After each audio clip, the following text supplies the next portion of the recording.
What I'm about to tell you happened to me while I was vacationing on Jeju Island, which is in Korea. It was during the month of April, and there was a big concert/event happening on Jeju Island. At the time, all the hotels were full because of the event, and since my trip was last minute, I really didn't have time to reserve a room. Anyway, I needed a room, and so I googled hotels in the area to see if maybe there was a room vacant on the island. Otherwise, I'd have to stay at a hostel. Well, just my luck, there was a room available in a hotel on the outskirts of Jeju City, and judging by the pictures that were posted, it seemed like a decent place, but the price was right too. But boy, was I in for a surprise. As I've mentioned before, the hotel was located on the outskirts of Jeju City, surrounded by really thick woods. It was fairly easy to find, and I'm guessing the cab driver was familiar with the place too. Once I paid for my fare, I stepped out of the cab and was able to get a really good look at the place, and let me tell you, it was creepy as hell. Well, to get an idea of what this place looked like, just picture the Overlook Hotel from The Shining, and you'd get this hotel. I'm walking to the entrance of the hotel and I noticed that there were only a few cars in the parking lot. I thought this was strange since the rest of the hotel rooms on Jeju Island were full. I assumed this had something to do with the hotel's location, and so I shrugged it off. As I entered the hotel lobby, I noticed immediately that the man working at the front desk was staring at me. As I'm checking into my room, I could feel his eyes bore into me. He looked mean and only spoke a few times as he was finishing up my transaction. During the entire time, I felt uncomfortable, and all I wanted to do was get to my room. When he finally handed me the keys to room 104, I snatched them out of his hand and ran to my room. Let me tell you that despite the hotel itself being creepy as hell, my room was actually nice and the bed was comfortable too. Needless to say, as soon as I laid my head down on the pillow, I was out. It was around 12 a.m. maybe, when I woke up again to a woman screaming for help, so I jolted myself out of bed.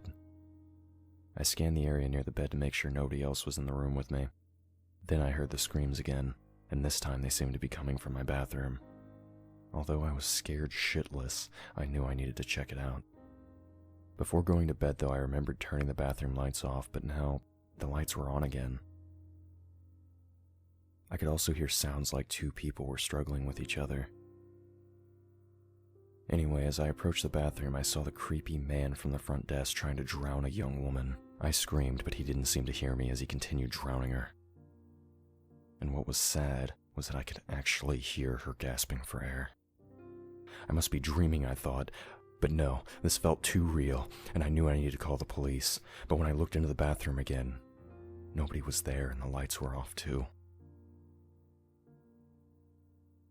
As I sat there on bed waiting for the police to arrive, I heard somebody knocking on the door. I was too scared to even scream, and what made matters worse was whoever was knocking on the door was now trying to get inside my room.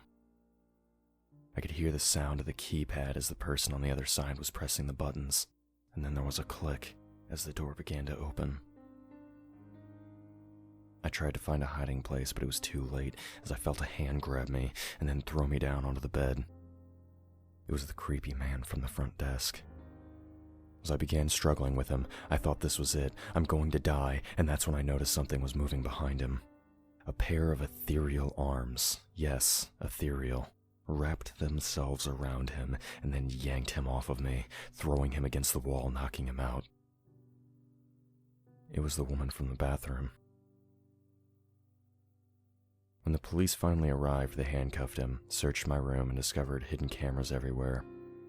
Apparently, for years he'd been spying on the women staying at the hotel, and he was also a person of interest in the murder of a woman who was found dead in this room several years ago.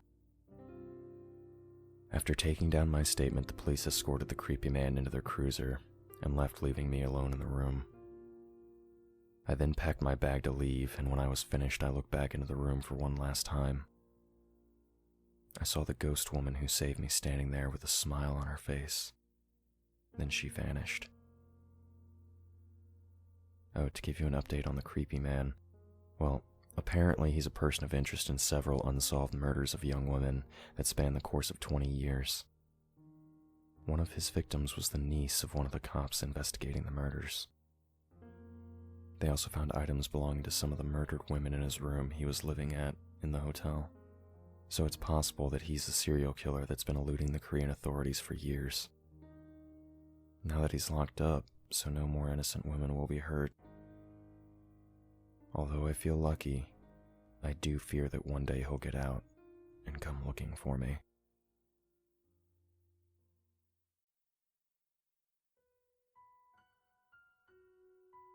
I know a few of you asked me to update you on the clicking sounds. Well, it's still going on, and now all the teachers are hearing it. Anyway, I've been experiencing some weird stuff lately in school, and even in my apartment. I'll save my apartment for a later time.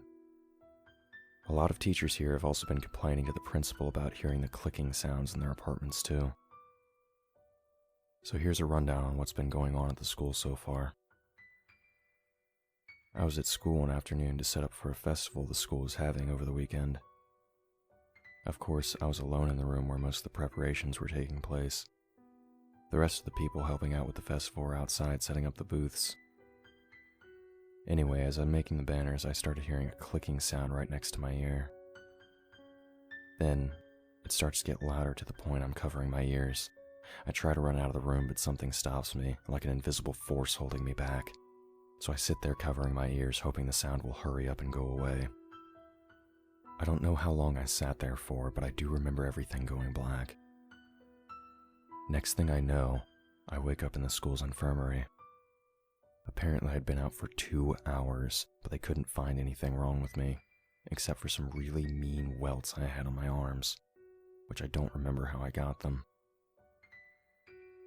After I recovered from that scary incident, I began to notice one of the students always walking the hallways with her head down.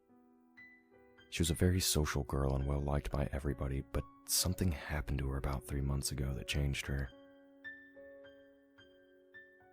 So about 3 months ago, several of the students were talking about the school, how the school was haunted after one of the students experienced something in the bathroom near the closed-off building. Anyway, this girl who was a skeptic just guffawed at the students. After several minutes of her ridiculing them, they dared her to stay the night in the closed-off section building, and she agreed. So the night came, and she somehow managed to find a way into the building. Although there is an entrance to the basement, it has since been boarded up. Now, what happened to her from the point she entered the building to the moment we found her is unclear, because she and the other students who dared her weren't talking. But what is clear is that she went missing for 2 whole days, and when we did find her, the students involved confessed to us their plan and told us where to find her. She was hiding in a closet in one of the classrooms. When the students confessed to what they've done, the principal ordered all the teachers to search the building and told us that we wouldn't be able to go home until we found her. So naturally, we booked our asses as soon as the maintenance men cut open a hole so that we could all enter that creepy place. We were placed in groups of 2, and I was grouped with the math teacher. We were assigned to the 3rd floor, thank goodness, because I was scared we were going to get the basement, and we had to use flashlights because the lights no longer worked here. Anyway, as we were rounding the corner of the hallway, we saw a boy that looked to be around 16 years old. How did he get in here, I thought, as he stood there staring at us. Then, all of a sudden, we could see him opening his mouth like he's about to talk, but instead, there's nothing but silence. He then opens his mouth even wider, and that's when we hear it. The clicking noise. That was our cue to leave, and so we ran into one of the classrooms down the hall. We hear whimpering coming from the closet. When we opened it, we found the girl, and she appeared visibly shaken. It was a week after that incident, and it was around 4 in the afternoon when I was leaving school. For some reason, I looked back at the school and saw somebody standing near one of the windows in the abandoned building. Let me tell you, I never ran so fast in my life. Around this time, students and teachers both were reporting seeing a boy they didn't recognize all over the school. One student claimed that while he was climbing the stairs to the 2nd floor, he saw the boy standing there blocking the top of the stairs. When the student asked him to kindly move, the boy pushed him down the stairs. Luckily for him, he was able to regain his balance by grabbing the railing and avoiding serious injury to himself. The sightings of the boy were becoming rampant. Another student claimed that she was walking to her class. She saw the boy standing in the middle of the hallway. She said she didn't recognize him, and so she tried to put some distance between them so she could walk around him. That's when he lunged at her, grabbing her by the arm and tried to drag her into the basement, but she said a little prayer and he released her. After she escaped, she immediately reported the incident to her teacher. Let me update you on the girl that was missing for 2 days. Well, she'd been acting out and has had several outbursts in class. Students around her say they could hear a really low clicking noise coming from her mouth, like the noise Kayako makes from The Grudge, even if she isn't talking. Other times, students claim to hear the same clicking noise while listening to music or talking on the phone anytime they were near her. About 3 days ago, she transferred to another school. Okay guys, I'm getting scared as I type this, and I swear I could hear a clicking sound coming from my living room.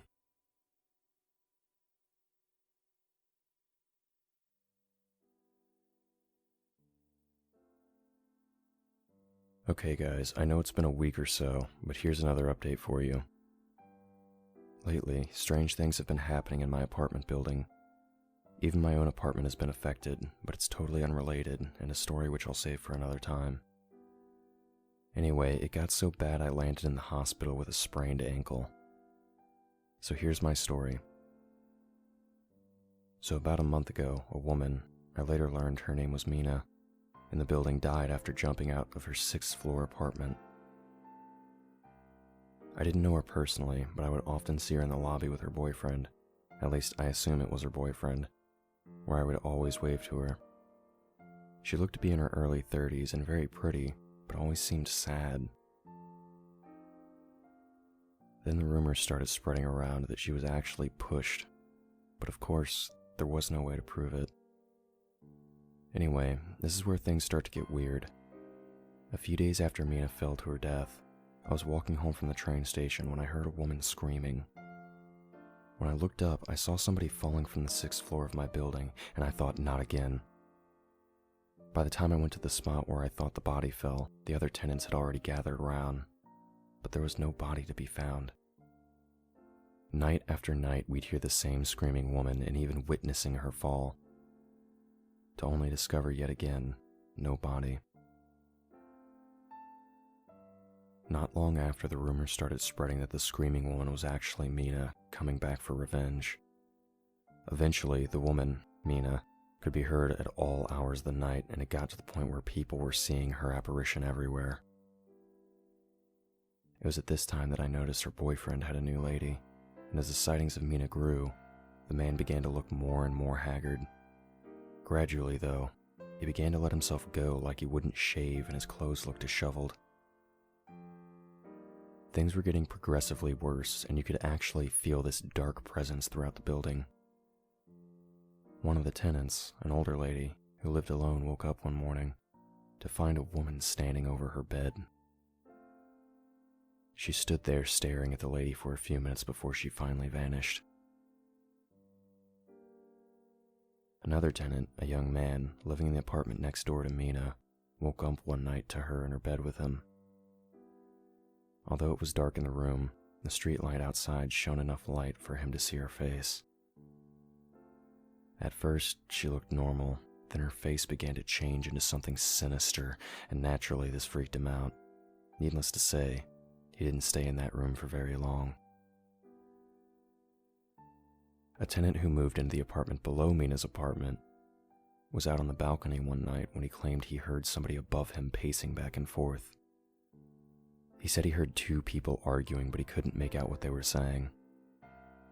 As he stood there listening to them argue, he said he heard a woman's blood-curdling scream. And the next thing he knew, he saw a woman falling. He then said, as he watched her fall, he was able to see that she had a look of sheer panic on her face, and added it was something that he would never forget. Now, the final moment came one morning as I was leaving my apartment. As I was leaving, I was met by Mina's boyfriend. He smelled really bad and he was mumbling incoherently to himself too.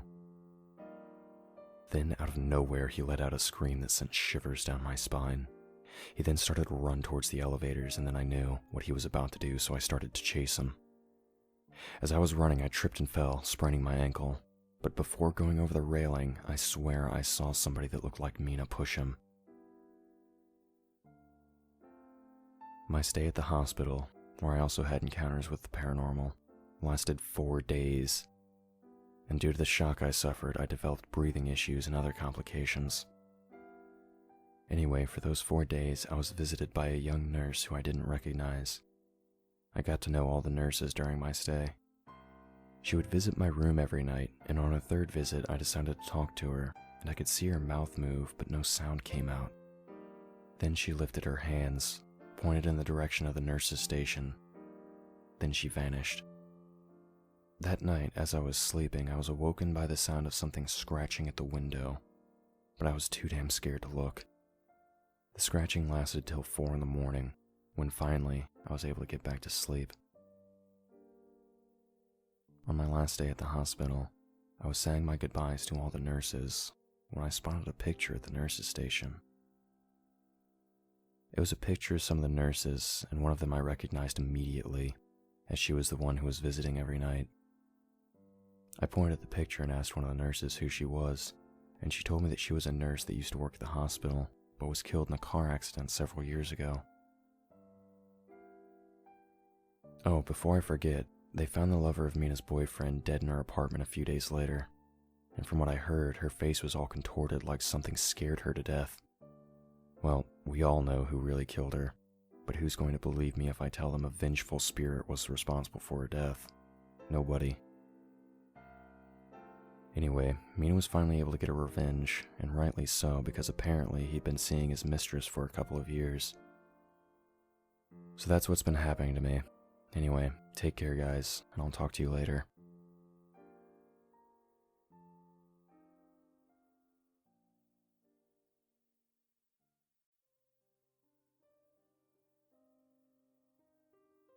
Okay, as I mentioned to you guys in one of my last updates, the other teachers and I have been experiencing stuff, from hearing the clicking sounds to actually seeing shit. We even had experiences while we were out shopping and stuff. Now, to bring you guys up to date, so you remember about me telling you about the girl we found in the abandoned building, which I'll call Building C for reference, after she went missing for 2 days? Well, after we found her hiding in the closet, the paranormal activity seems to have increased, especially in Building C and the areas surrounding it. Okay, to get an idea of what the layout of the school is like, well, there are a total of 6 floors, including the basement. There are classrooms on one side of the stairwell, where Building C is located, and the bathrooms are on the opposite side of the stairwells, which seems to get a lot of activity. There are large wooden boards in place to serve as a divider between Building C and the rest of the school. Both students and teachers have had their fair share of ghostly encounters in this area because it seems this is where most of the activity in the school is taking place. So, let me tell you what's been going on. One day, 2 students were standing next to Building C, when suddenly they heard what sounded like somebody on the other side punching the wall, like punching it so hard and actually causing it to shake. Needless to say, they didn't stick around to find out who or what it was punching the wall. Another time, a teacher was walking by the stairwell that leads to the basement. She heard a woman calling her name and assumed it was the PE teacher. When she reached the basement floor, she heard her name again, and although she didn't see anyone, she knew with certainty that she was the only one down there. The next story I'm about to share with you actually happened to me. I was using the stairwell near Building C to go to the 2nd floor when I heard footsteps coming from the stairwell above me. Out of curiosity, I wanted to see who it was, so I raced up the stairs to get a better look, and I see that it's a student, but something seems off about them. Anyway, I could hear their footsteps as I'm racing up the stairs, but when I reached the 6th floor stairwell, it was empty. They couldn't have got past me, I thought, because I would have surely seen them. The last floor is closed off, so there's no place for them to go, and after I realized that, I got the heck out of there. There's another teacher who had a very scary experience in the men's room. It was after school, he said, and all the students had already gone home, so the school was practically empty, except for security and janitors. He said he was about to go home too, when he said he needed to go pee. As he entered the bathroom, he noticed it was empty. After he was done peeing, he walked over to the sinks to wash his hands, and was surprised to see there was another man in the bathroom. As the teacher approached him, he said the man's head suddenly sprung up, and when he looked in the mirror, he had no face. Both the students and staff also witnessed the lights in Building C flickering on and off. Another time, there was a couple who were walking their dog. As they were passing the school, their dog started to growl. And then they heard what sounded like a woman screaming inside the school. They immediately called the police, and when they arrived, they searched the whole school but found nothing. The weird thing was that nobody who was inside the school at the time heard the screaming. Soon, the rumors began to spread throughout the school that Building C was legitimately haunted. After some students managed to break into Building C, they managed to remove the boards from the door in the basement. A security post was placed inside the basement. The school had hired 5 guards to watch the basement in case the students tried to break into Building C again, and it became apparent that something was definitely wrong with the basement after the guards began to have their own experiences. One of the guards was doing his rounds in the basement when he heard a loud ding. He saw the doors to a really old elevator open. He said inside the elevator were several people dressed in 50s-style clothing. Another guard was making his rounds, and as he was walking past the door that led to Building C, is when he saw the door begin to shake violently. As he approached it, he saw a face through the window staring back at him. Eventually, the school hired several more guards in order to patrol Building C after several of the neighboring houses began to complain about weird noises coming from the school. It was for this reason that the principal asked of us if this Friday, if any of us would like to stay one night in Building C, as the school was thinking about reopening it due to the overpopulation. And despite the school offering a huge bonus, nobody volunteered, so I did. It wasn't like I was going to be alone, because there'd be several guards patrolling the building all throughout the night. When the dreaded night finally arrived, I was taken to the infirmary that was located on the 3rd floor in Building C. It was pretty close to the stairwell in case I needed to make a hasty retreat, and I was also given a walkie and a new bed to sleep on. The infirmary was an average size and looked fairly clean, despite the building being closed off for all those years. Anyway, I was in for the night. I had brought my laptop, some books, and toiletries, so I was set. It was around 11 when I started to feel drowsy and decided to call it a night. As I was drifting off to sleep, I heard what sounded like something scuttling around. I scanned the room to see where it was coming from, and that's when I saw something crawling on the walls. The lighting was poor, so I pulled my phone out to get a better look. I took a deep breath and shined my light on the thing. What I saw will haunt me forever. It looked like a woman, yet it wasn't a woman. But whatever that thing was, it was hideous. It reminded me of the one woman from The Ring, and I could see she/it was crawling towards me, not once taking her eyes off me. I began to panic as she was getting closer to me, and as she moved, I could hear her body making these weird cracking sounds. She continued to crawl towards me until she got right on top of me. When I woke up the next morning, there were several guards hovering over me. They came to check on me after they heard screaming coming from their walkies. A few days later, I was at home taking a shower, and I got some soap in my eyes. As I was rubbing the soap out, I noticed a face next to mine, and every time I rubbed my eyes, I saw the face. Another time I was taking a shower. After I finished, I turned off the water and noticed the water wasn't going down.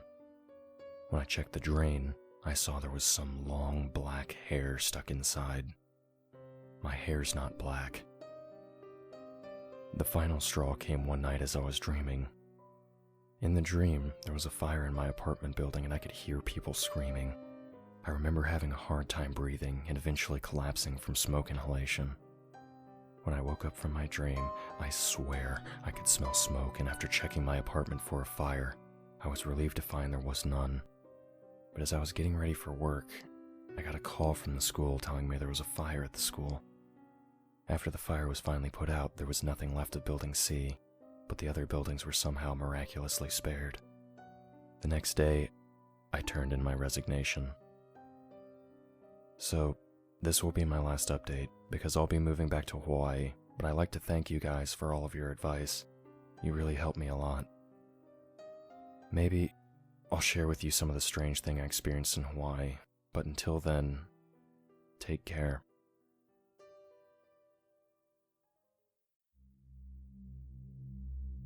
Chronicler here. We here at Creepy Spaghet would like to thank Gdokim for allowing us to tell their story. If you liked this story, be sure to subscribe to stay updated on these terrible tales, and make sure to check out the author in the links below. If you're interested in having your story narrated, be sure to reach out to our humble overseer, as he continues his journey to pull the darkest stories from the infinite depths of the internet.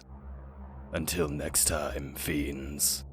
And remember, we are darkness.